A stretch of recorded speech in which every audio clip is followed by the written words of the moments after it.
na formação dos magistrados. Tá certo. Doutor Julio, eu vou pedir licença para o senhor. Nós vamos para um rápido intervalo e já voltamos.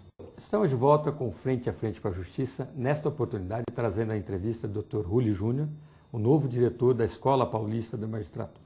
Dr. Julio, talvez o maior problema do judiciário não seja a qualidade das decisões, e sim a demora para se chegar a essa decisão. Como é que a Escola Paulista da Magistratura pode ajudar no âmbito do Estado de São Paulo, isso com certeza depois se propaga para todos os entes da federação, a resolver esse problema crônico que é a morosidade? Olha, na questão do tempo, e que envolve morosidade, nós temos o tempo da jurisdição, que é o ato de decidir. Então, o tempo da jurisdição é o tempo do poder político do juiz. Então, com relação a esse, a formação da escola ajuda o juiz a decidir com mais rapidez, não é? Porque um caso vai exigir mais tempo de reflexão, outro menos tempo, não é? Um é mais complexo, outro é menos complexo. O que leva à morosidade são essas leis processuais, que é o chamado tempo do processo. O tempo do processo clássico, de papel, e o virtual, que é o do computador, da internet, né? Da sociedade da informação. E aí o que tem ocorrido? O tempo burocrático é um tempo que leva à morosidade. O tempo da jurisdição, que é o tempo de reflexão do juiz, essa escola sabe ensinar muito bem, não é? Então nós temos que distinguir o tempo da jurisdição e o tempo do processo. O processo é burocracia. Se o Estado dá mais funcionários, vai mais depressa. Se ele dá mais computador, vai mais depressa. Então, a burocracia, ela tem que ser separada da jurisdição. Porque jurisdição é o ato do juiz, é o ato político por excelência que o juiz pratica quando ele decide um caso concreto. O resto é burocracia. Agora, se anda mais depressa, menos...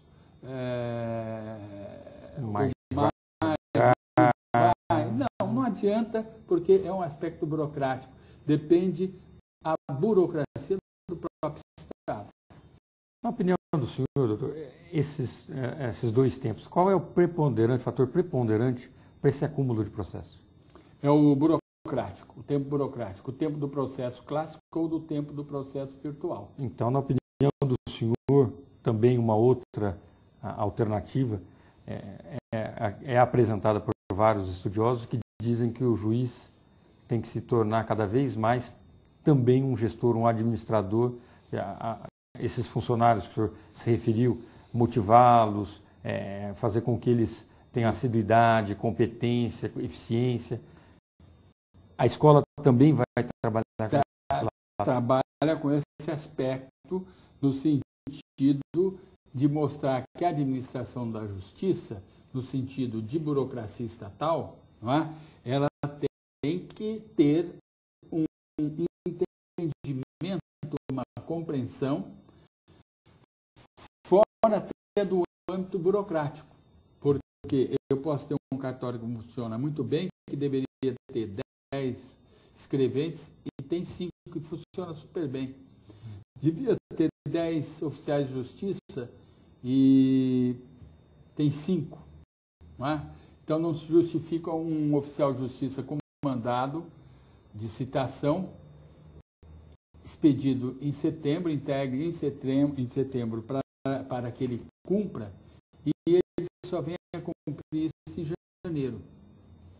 Então, tem alguma coisa errada. Tem alguma coisa errada, que é o problema da administração, de conscientizar, motivar o funcionário a fugir desse esquema burocrático, não é? Que é um esquema que evita também a corrupção. Né? Tá certo. Doutor, um judiciário forte é, sem nenhuma sombra de dúvida, condição essencial para a formação de um país mais justo. Como o senhor avalia as recentes vitórias no estado de São Paulo, em especial essa vitória que trouxe o regime de subsídios, foi o penúltimo estado da federação a introduzir o regime de subsídios na questão vencimental. Como é que o senhor avalia essa trajetória de luta e conquista, principalmente nos últimos 2 anos? Olha, eu vejo como uma questão de justiça, porque o Poder Judiciário, ele é um poder que tem a força moral, tem a força na ponta da caneta, não é? E com isto, ele tem que ter um sistema remuneratório que permita ao juiz ter a sua função jurisdicional como função principal. Então, o subsídio ele vem atender a um requisito de ordem econômica que é muito importante na sociedade contemporânea. E o juiz não vai ficar com preocupação de ficar cobrindo cheque sem fundo, de ficar rodando com 3, 4 cartões de crédito, né? Não cartões corporativos, né? Cartões de crédito. Doutor, essa questão do subsídio também tem um outro lado que acho que merece um certo esclarecimento. No estado de São Paulo, o universo que, em tese, foi beneficiado é ínfimo, que é o começo da carreira. Isso também estava desestimulando o recrutamento de bons profissionais, doutor? Correto.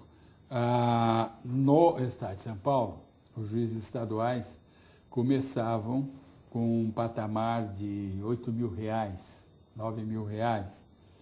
E com isso desestimulava a procura pelos nossos concursos, porque na área federal, tanto na Justiça Federal comum, ordinária, como na Justiça do Trabalho, eles já começam no patamar mais alto, de R$18.000, R$19.000.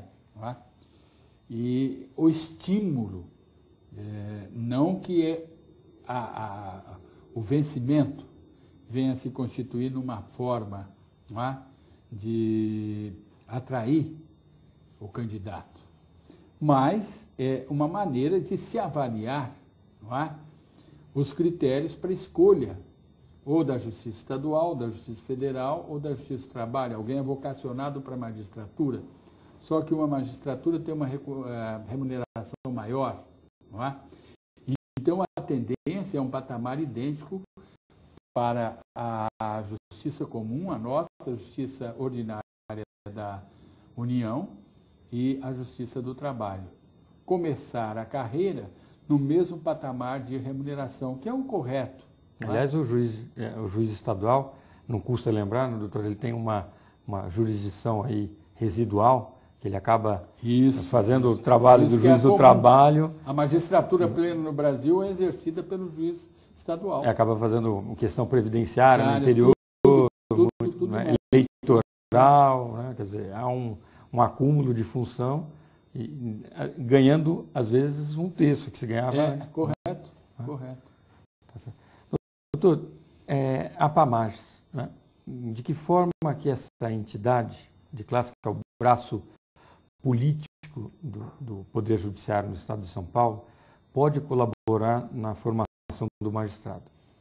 E mais além, queria lançar uma outra questão para o senhor. O senhor pretende trabalhar em conjunto com essa nova diretoria que acaba de ser empossada?